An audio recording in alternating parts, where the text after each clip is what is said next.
morning. Ang video ko ngayon ay magdilig ako ng aming mga tanim na kahoy.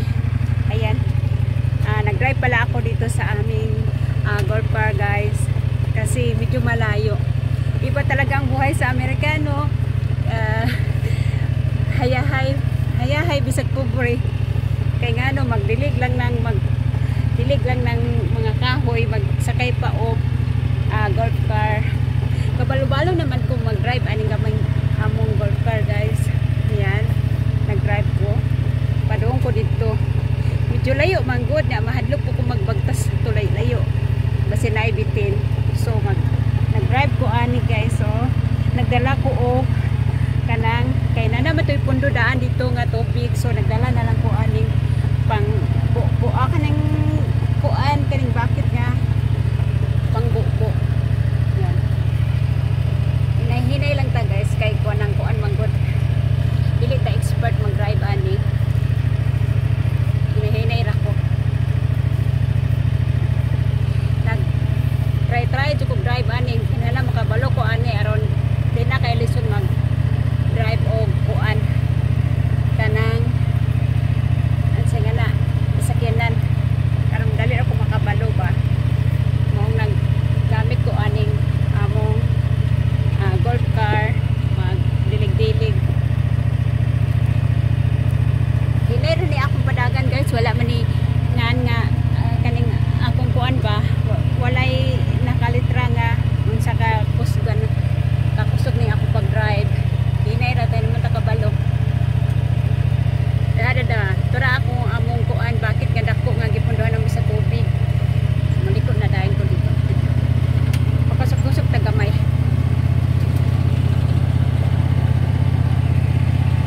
Sa Pilipinas wa jud damha nga.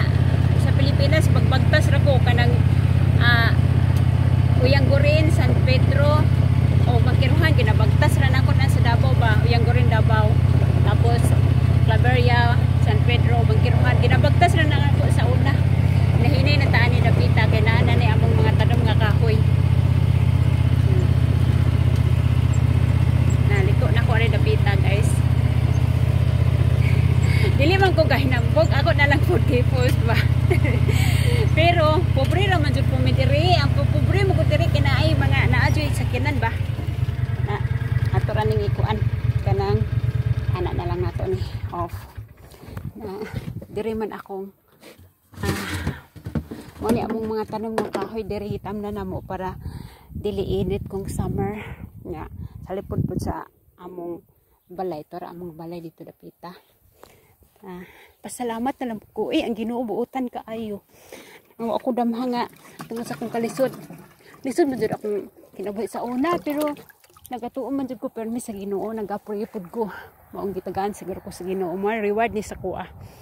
Nani ako mga prayer reward na ni siya sa akong binuhatan. Di man kita perfect pero mas maayo man gid na natay Ginoo sa atong kinabuhi. Kay bisan sa nato ka lisod hatagan pud kahayahay dili man tanan panahon lisod ka. Dunay mga tawo nga maghatag nimo og kalisod mo do na pay mga tawo nga maghatag kanimo og kahayahay. Uwira po na sila kanang gigamit na sa Ginoo para kay dili man ko nato makita ang Ginoo, so naghatag sa mga tawo nga maoy mo guide maoy mo dala sa iyang grasya padong nato. Among greenhouse wala pa nahuman mo na among greenhouse. Ang lugar kini akong bana hilig na siya og limpyo nga lugar. Diri Dapita wala na siya gimawiran kay aning diri Dapita wala gyud mawiran kay kanang naami mga kanding. Ang sagbot na ni kaon sa kanding na kuan ni kabuk among gitanom nga kahoy disi size pero namatay ang duha 14 na lang. Ako na lang ni siyang apulihan tong nangamatay na kahoy. O sige, guys, dili na lang ko tumi akong video. Salamat ha.